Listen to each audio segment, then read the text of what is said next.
So this caught my eye. It says, I wasted my life doing Jiu Jitsu.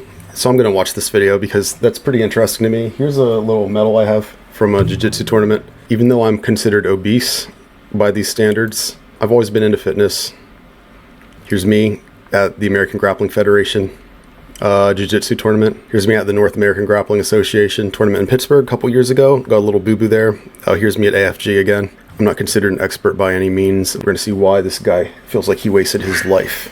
Jiu-Jitsu is a waste of time to learn, and I just lost the last 15 years of my life doing it. Throughout the years of training, I thought I was learning the best martial art, a real superpower. I was convinced that you could beat people of a bigger size even if they're 260, bro, walk around with a fresh ego knowing you're safe and could defend yourself, and that I would be learning valuable. John Danaher's the GOAT. This is one of the best no-gi jiu-jitsu teachers of all time because of his technical aspect, even though it looks like he's teaching people in the gi right now. With skills for the real world from coveted professors. But it turns out just the opposite was true. Instead, what I racked up from all those years was a list of regrets. And the worst one being, regret number 1, injury. This is going to show injuries. This is going to be bad. This is a Kimura from, I don't know what this is called, North-South Mount, whatever. I already regret watching this. This is going to be bad. I already regret it. Have you seen this clip? He's going for a salami, whatever it's called. He's going for a leg scissor takedown. This always destroys people's knees. It's a banned move in judo. Couldn't walk right for months. Or have you ever shot a double leg and been sprawled on just right and tore your shoulder? In Jiu-Jitsu, we love to tell people that it's fun and a safe sport. YouTubers talk... Hold up. Are we not going to talk about this guy in the back? YouTubers talk about mat safety. Are we not going to talk about this guy getting yeeted? And a safe sport. YouTubers talk about mat safety. Coaches talk about band moves. And people claim they don't roll hard in the gym. That was a close call. She just saved her kid. My God. Yeah, and there's another kid here.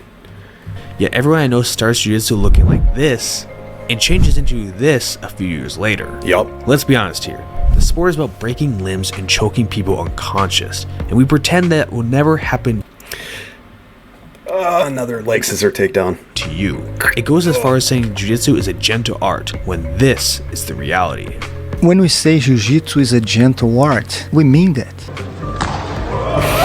Regret number 2, the ego. A famous quote for Jiu-Jitsu is to leave your ego at the door.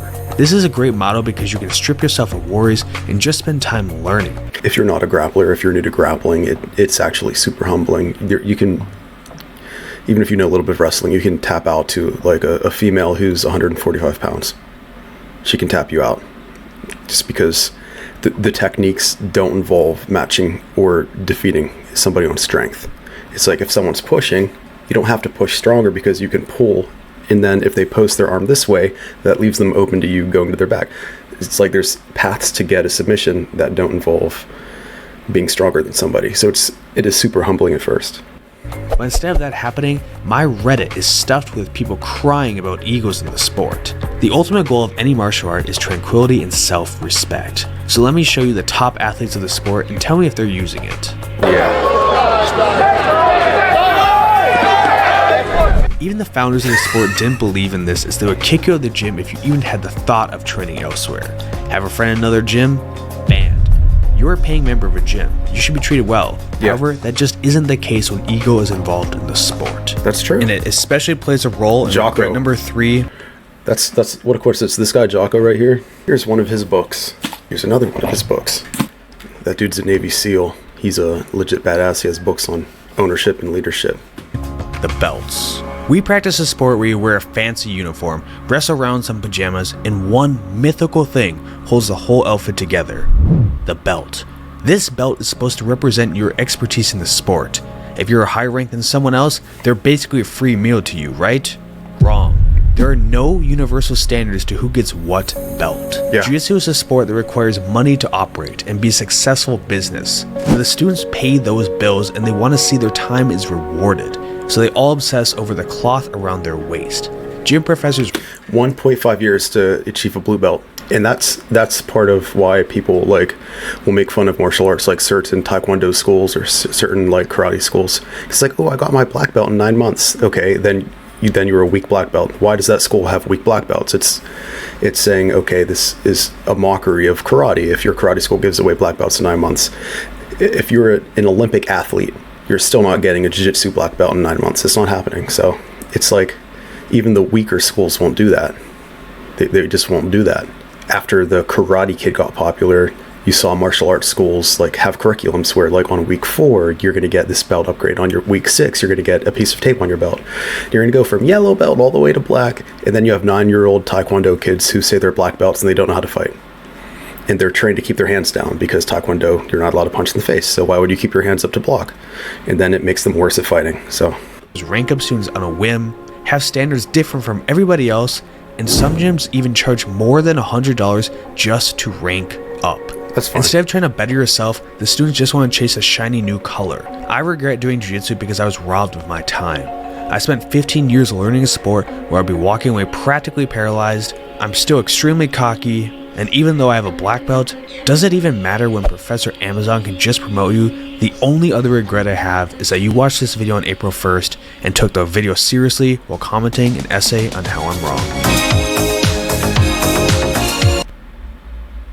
No, by the way, I did not watch this on April 1st. I watched this on October 8th because YouTube recommended it to me on October 8th. Well, there you have it. It was all an April Fool's joke, I guess. Listen, it's not a waste of life. Doing something that gets you injured is still not a waste of time. Like, I don't understand that whole waste of time idea. It's like, I was married for 10 years and then we got divorced. It was a waste of time. No, you milked that for 10 years. That was 10 good years before it went to crap, right? Nothing's a waste of time. Time passes regardless of what you do. It's not a waste, it just goes away. Time goes away no matter what. So if you realize you're responsible for your happiness, then nothing's a waste. If you're in a situation where you're not happy, you can leave. You can make that time stop being wasted, but that time's still wasted doing something else. If you think jiu-jitsu is a waste of time, you can stop. And now TV is a waste of time because you need a hobby, right? Or you get into a hobby. You start playing Yu-Gi-Oh, I don't know. Now Yu-Gi-Oh is a waste of time. So nothing's a waste of time in my opinion. Anyway guys, what do you think about that? Let me know in the comments. Okay, bye.